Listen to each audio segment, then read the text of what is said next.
Yeah, an interesting one, which let me was Isaias, why don't you talk through we came up and what were we working on, Irfan? We were working on something. I think it was the error capture tool, and we were putting in numbers into an edit field, but we're like, we didn't love having an edit field. And then we talked about having a drop down. And let's just talk through, Isaias, the reasons, the pros and cons of each approach. All right, sounds good. And actually, thinking about that particular topic, like not only that, how can you have the best of the both worlds? Because you can. So if you need both, you can do both. So let's share my screen here. Okay, so let's go for a main GUI as usual. Main.add edit. This is the usual thing that we would do. So let's say 300. And then let's show the GUI. Let's display it. Easy peasy.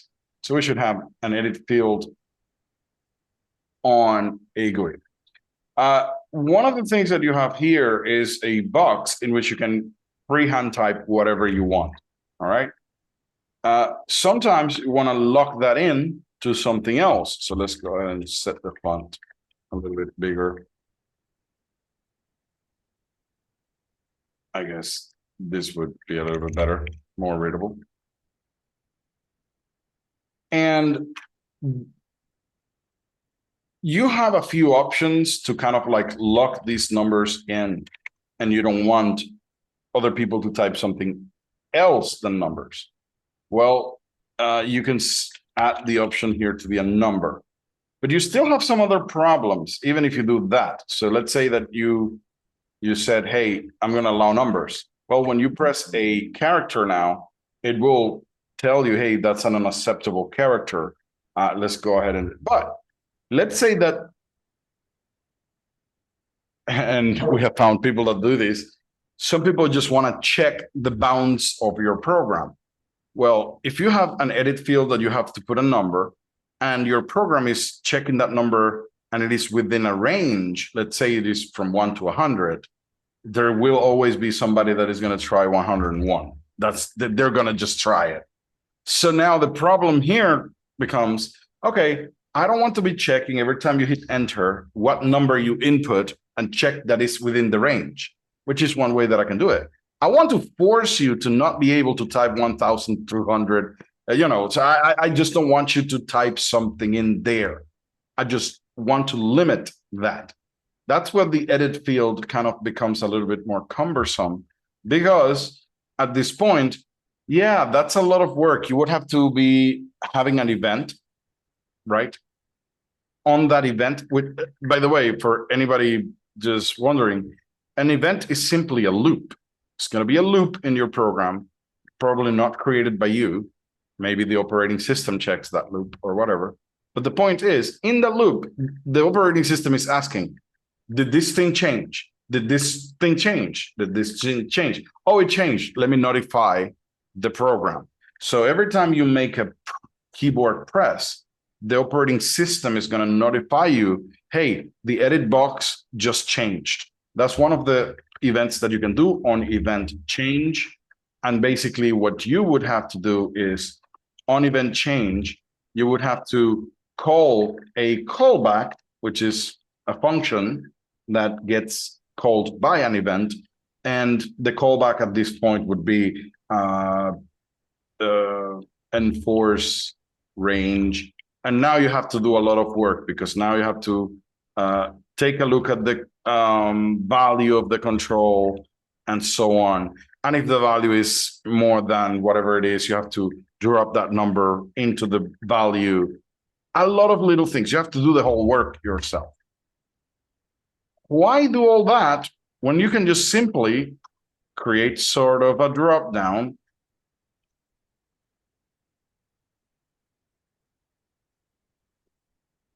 and now you just force which numbers you want. I want 5, 10, 15. So let's go with the idea of, to 100. So let's say 50 here and 100 there. Yeah, I just limited how many possible options you can have. And this is in some situations great, in others, it depends, right?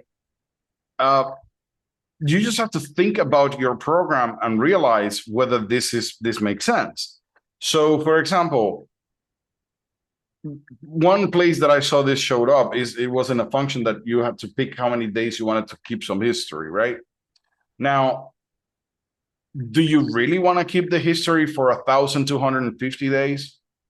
Should I allow the user to just simply say, this is an edit field, input whatever you want? I could argue yes, just let them do whatever they want. That's what they wanted. In other situations, you might argue, no, I might want to have control and say, yes, I will let you do that, but I will let you do it up to a certain degree. I will let you do it up to 50 days, kind of like limiting it. That's the main idea on which I would choose one over the other. It's a totally personal preference. Again, you have to understand the context of your program. Some cases it makes sense, some others doesn't make sense. Hey, we're talking about 365 days, that's already a year. Are you really going to be talking about 5 to 10 years? Then having a thing in days is already the problem. Let's talk about years instead of days. You know what I mean? So you have to understand the context of your program anyways. Now, let's say that I want to have both. I want to have an edit field, but I also want to keep track of the things that you have input already. And those things that you already said, I want to have a quick way to look at them later on in the dropdown. Well, that's where the combo box comes in. Because this one looks like a drop-down list here, but it allows you to set custom numbers.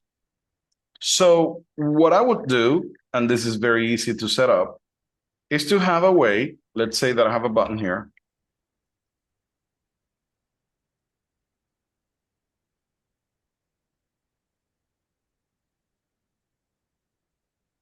that whenever you save, let's say that you save your stuff, it saves the current value into an INI file, and you could have it as a sort of history for this control. And then when you show the GUI again, it reads from the INI file and displays it on the dropdown. And I could see how many things you have done, you know, of the span of a few days or whatever. Especially makes sense when the thing that you want to keep track of does not have like a ton of values. Actually, people tend to gravitate towards what they find familiar. So probably they're going to do 10 days and then a few times, oh, 10 days is too small. Let's do 50 days. And then that's it. They figure it out.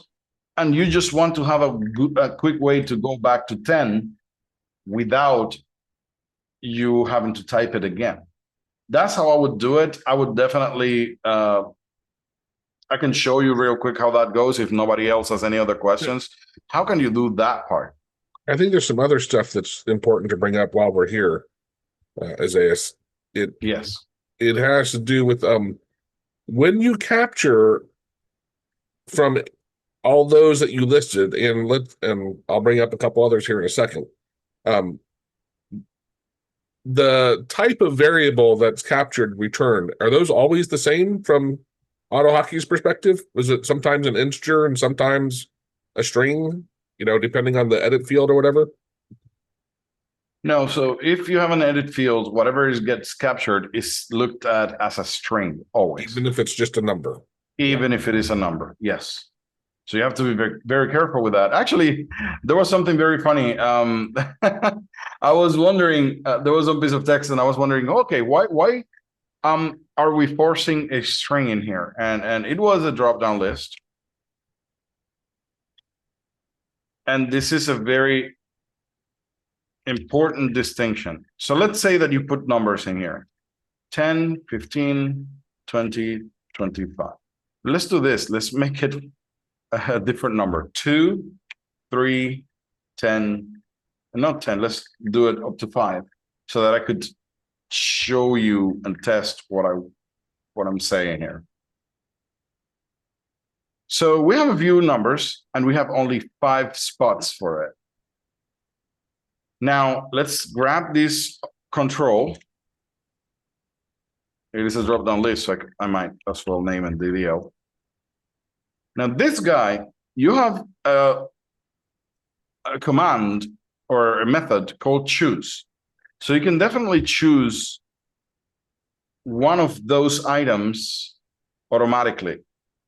Now, if I put in here the number 5, which one do you think will be chosen at this point? 4. Let's see if anybody has any question there. Any answer to that? Any ideas? This is a So tricky think about it and tell me which one of these numbers would be chosen. 4. 4, okay. Anybody else has another idea on that? I mean, my guess. Okay. He's right.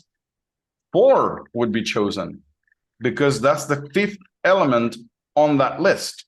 Now, I'm going to ask the same question again. Now, what number do you think is going to be chosen now? 4th or the number 5? 5. Because you're passing a string, so it tried Yeah, that's the point. You created the code and you know the answer. Hold on. You created the code and you know the answer. Let me see if anybody else knows, because that's the cool thing. Well, I'm thinking I'd it's say- a string. You're making it a string, so it's going to be 5. Because you. I would say none. None, because there are no strings in there, right, Joe? Exactly. That's exactly what I thought. There are no strings there. Why would we force a string right there? Well, because even though it is not a string, when it gets added into this drop-down list, it now becomes whatever that drop-down list takes, and it only takes strings. So yes, that 5 is actually a string. And the reason why this happens is because it makes more sense when you have something like this. 1, 2, and 3. Now, the point is, these are strings, which is what this thing takes. You can search by the position of the thing, which is number 3 here. It will take the 3rd item. Let's make this 4, right? And this one 3rd. Well, I just got myself confused here. I just changed from ordinal to cardinal. All right, so this will make sense to you a little bit more, I guess. It is, yeah, I want to choose the 3rd item in the list. 1, 2, 3. That's the one. So I should see number 4. But if I look for the word 1, I'm not expecting it to choose anything other than the word 1, especially if I say this. And this is the other thing, you can choose and not have the whole thing match. You can is from the beginning. It matches from the left on. And at this point, I can match number 4. I'm not expecting it to match anything other than any string that matches the word 4. The confusion comes when you have numbers in there, which you expect to be numbers and not strings. But yeah, they are strings. They're treated as strings. The same happens with the edit field. You can put a number in the edit field, but I can guarantee you. So right now, if I add main.edit edit, and I put a number there, 15, and I now grab that control, the value, and I want to message box or see what type that value is, right? I think that would say a string, even though it is a number. So, but as soon as you put it in the edit field, it just becomes a string. But do the same thing on the drop down without quotes around the numbers. Because that's, I believe, what you're saying. It's also going to show a string. Yes. And So that, right now, if I grab the DDL and choose the value, whatever the current does, so let me choose one, by the way. So I have to choose, let's say 3 at this point, and then DDL dot value. No, so this is the other part. Let me show you this. Let's do 4. So let's do 4 here, because we get 2 things on a DDL, all right? So you can see, first of all, let me display what I see. So I have a drop-down list. I chose the 4th item, which is a 5. Now I want to see the value. This thing is actually a number, and the number is number 4. But when I look at the text the control has, it's going to give me the number 5, which now I would think it would make sense. This one is a string. So basically, when I look at it, the first one is 4 because it's the value, the number, the ordinal position of it. But when I hit the next one, it is actually text. It is not a number. So now if I take the type of those 2, the first one is going to be a number, but the second one is not going to be a number. That was going to be a string. So hopefully that makes a little bit more sense there. Yeah, and I don't know, I think yesterday I was kind of like cautioning Irfan when he was displaying the simple spy that, hey, in certain situations, value and text of a control is not the same thing. This happens with drop-down lists, combo boxes, by the way, an edit control, by the way, has this issue as well. So if you have an edit field, let's say that this was an edit.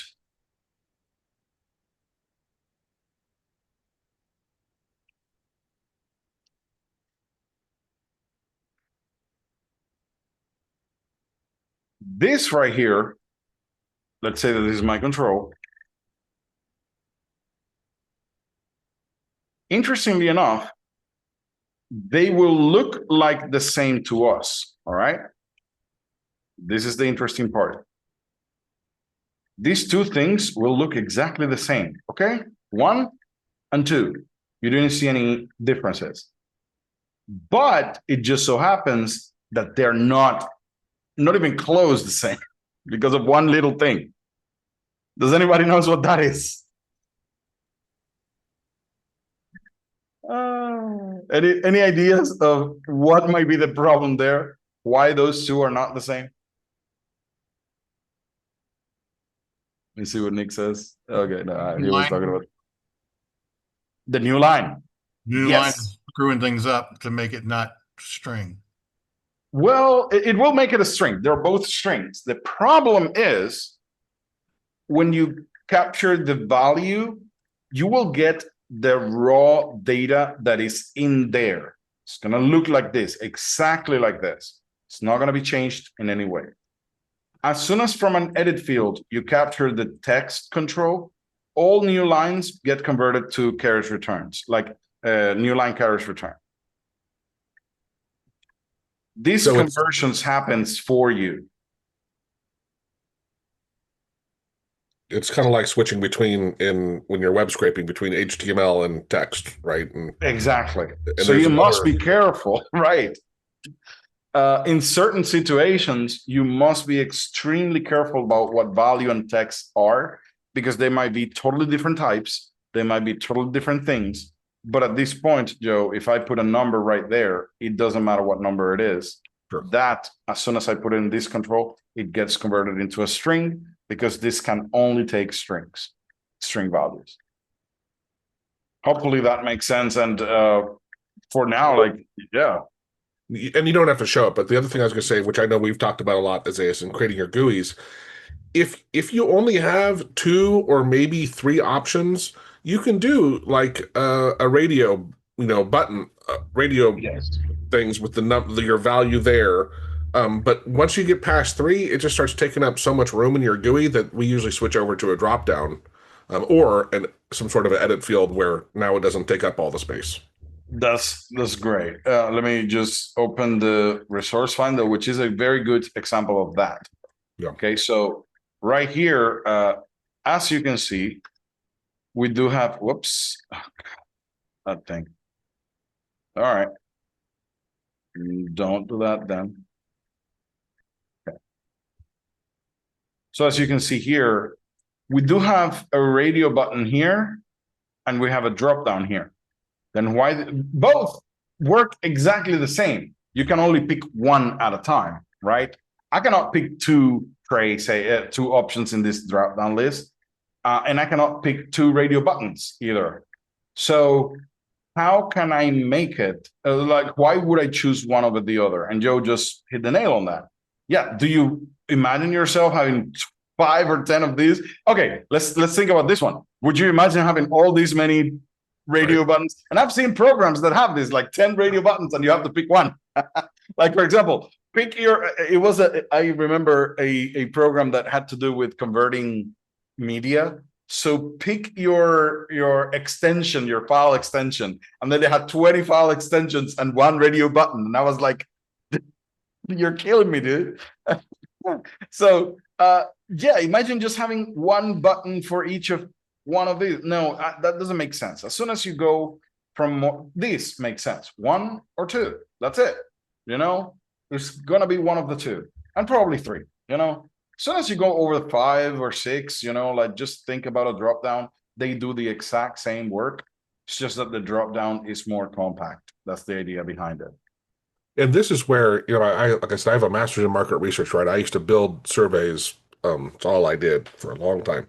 And I learned a lot of HTML stuff, and I learned about regular expressions because I would want to force people to, like, give me a valid email address, or, don't have commas in the numbers or whatever, right? And that's where AutoHotkey has a little bit of that, but still, you might use a regex on what you get and then tell them, hey, this doesn't match what we need.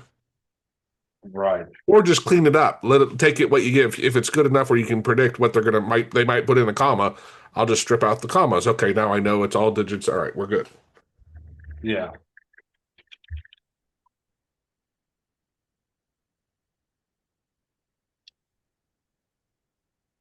Well, Nick, you're having a very different experience than me, because when I ask a somewhat complicated question to ChatGPT, it usually says, hey, clarifies first of, like, here's what I'm thinking. Can you expand? Can you pinpoint a little bit more? Are you using GPT-5? Because maybe it's only on 5, but I think everyone is by default. I know they brought back 4 in some of the other models. They did? Yeah, everybody's they on 5 right now. Yeah. They put the legacy back. Let me look at it. Model. Oh, yeah, legacy models. 4.0. They did. Yeah, it was there were a lot of people who were like, I liked what I had,